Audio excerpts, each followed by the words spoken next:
Hi everyone! In this video I'll be reacting to one of the early uploads from the YouTube channel, the Game Theorists, and I'm a huge fan of their content. I hope that you also like their videos as well. Anyways, this video came from around 2011, so it's around a decade ago, around there. Anyways, what do you normally say when... Yeah, if you do like this video, please consider like, share, and subscribe to my channel, and comment down below if you have anything to share. Correct, yes. Let's get on to the video.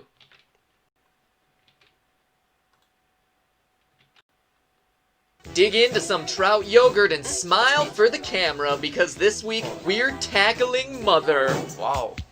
Mother, there is no other like Mother, so treat her right. Mother. Hello Internet, welcome to Game Theory, the show where our special PSI ability is Brain Shock. Episode 11, our romp through the Pacific Ocean to find Adventure Island, got me talking about my top 10 games, and this week has me unveiling Oh no, be careful. Literally unveiling. one more. I confess it. Oh, they're both wearing masks.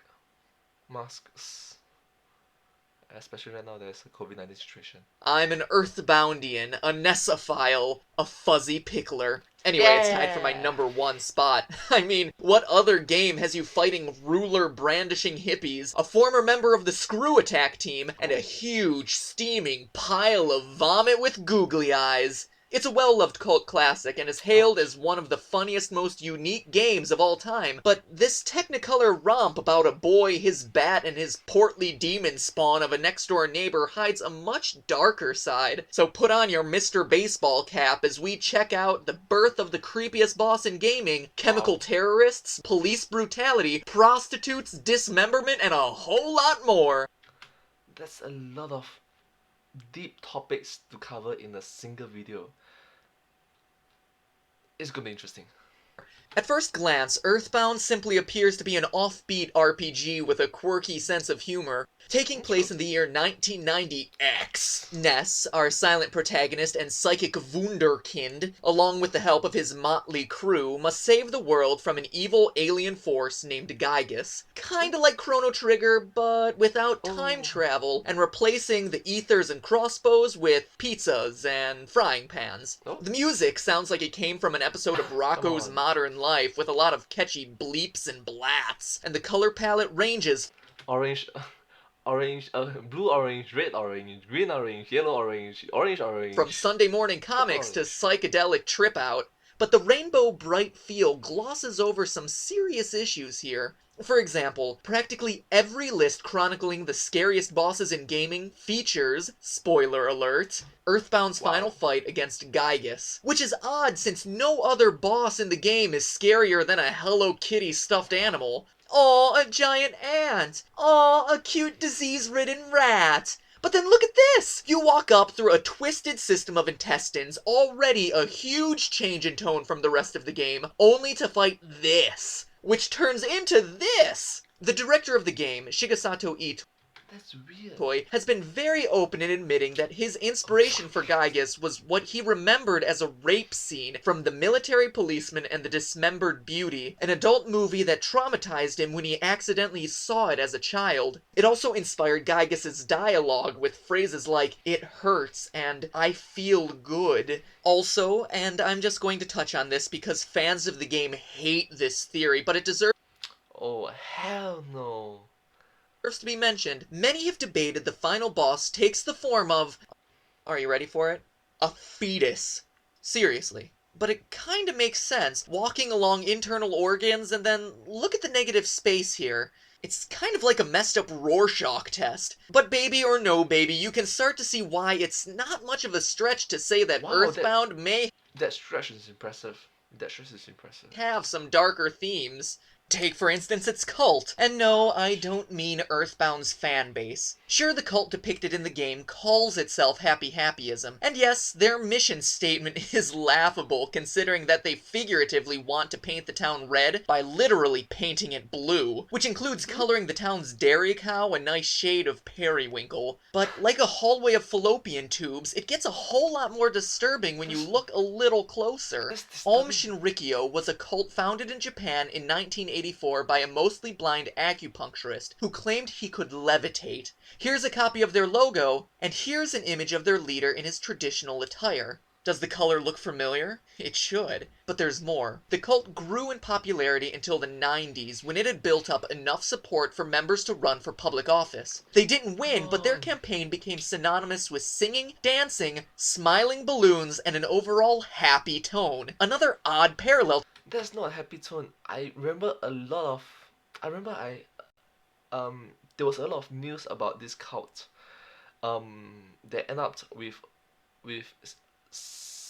hundreds of casualties. Yes, I remember correctly. To the happiest of Earthbound, but if you're still not convinced, their headquarters was located in a small dairy town, a mundane fact which takes on a whole new meaning when considering that the only cow to appear in the game is the one living right outside the happyism compound. So who was this cult? Aum Shinrikyo began producing the deadly nerve gas sarin in 1993 and used it in the city of Matsumoto, Nagano, killing 8 and harming 200, making it the first instance of terrorism using chemical weapons against innocent civilians. They struck again in 1995 on 5 subway trains in Tokyo, with baggies of liquefied sarin wrapped in newspapers along with another baggie of solvent that could turn it into a gas. Members of the cult entered the subways, left the packages, and then punctured the bags with an umbrella point on their way out, leaving the deadly gases to mix behind them, killing 12 and affecting as many as 5,000. When their compound was finally raided, investigators found explosives, anthrax, Ebola, and even a Russian military helicopter.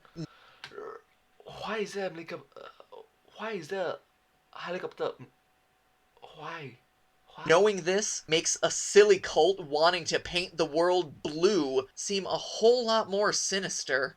And the mature themes don't stop there. What about unprovoked police brutality? Can you think of another game before 1994 with that? How about a game after 1994? Even in Grand Theft Auto, the big daddy of bad behavior games, you have to seriously maim a couple of pedestrians before the cops will even pay attention to you. But here, after beating the first boss, Earthbound has Ness, a young boy, dragged to the police station where he is assaulted by 4 cops and their captain one by one. It's sick! And accurate. You see, the 90s as a decade was the first time the phrase police brutality made it to the public consciousness, most famously with the case of Rodney King in 1991. It started when Los Angeles police officers pulled King over for drunk driving following a high-speed chase. After subduing him with a taser, the officers proceeded to kick him repeatedly and hit him 56 times with their batons. In 1992, a jury acquitted most of the officers on trial, which led to the famous LA riots. An interesting story, but what's it have to do with Earthbound? The unfortunate thing is, similar things have been happening right now. And this video came up a decade ago, or at least around a decade ago. And right now, in the year 2020, oh no, in the year 2002, I forgot the year. COVID-19 really, the lockdown actually really hurts. Anyways, this video came out around a decade ago, and the situation is, oh my gosh. Remember how I said that Ness defends himself against 4 regular cops and a captain? Guess how many officers were there on the scene during the Rodney King beating? 4, and 1 sergeant. How about prostitutes leading you into hotel rooms to get mugged? Yep, Earthbound's got that. What about willfully choosing to have your arms, legs, ears, and eyes ripped from your body, only to then lose your mind? Earthbound has that too. It's funny just how much an oddball sense of humor and bright tone can cover up, because as a kid, none of this made me think twice. Yeah, this is me. Oh, this MadPat! Oh, this MadPat! He looks so cute. Well, except for that last one, I really didn't want that spirit to rip out my eyes. When Shigesato Itoi set out to create a different kind of RPG, one based on the real world, he did just that, and didn't limit himself to simply replacing tonics with hamburgers and merchants to department stores. He dealt with issues you see in the media every day: rape, religious fanaticism, violence, but handled them with a dash of humor and a heaping spoonful of bizarre storytelling. Earthbound isn't about a boy trying to stop an alien menace. It's about a boy growing up, leaving his home and experiencing both the good and the bad of the world. That's why Gygus is so scary. He's based on the moment Etoy lost that childhood innocence. And that's why the ending of the game is so satisfying, because Ness faced that darkness and made it through, becoming a young adult. He's grown up, and we, as the player, have cared enough to get him there. It's truly a triumph of the gaming experience, and one that I recommend to anyone. But hey, that's just a theory. A game theory.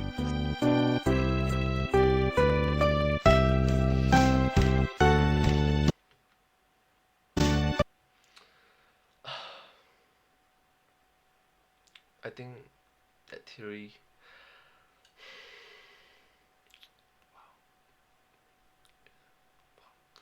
So, anyways, let's look at the achievements of the week. Compared to his previous few videos of his early videos, right? This time there's a shung. The credits go up, up, up, up, up, up, up, up, up. Right, achievement of the week. I learned about my other first game, number one game. Sorry, the Histories. A game that everyone shall experience.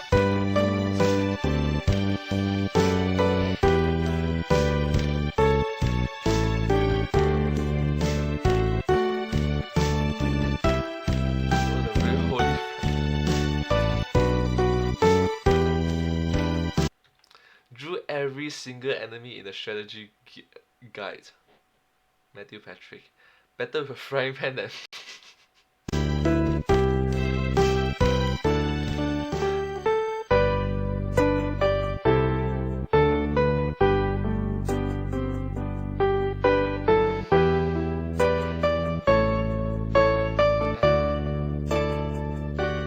Viewer, you just me page in this video for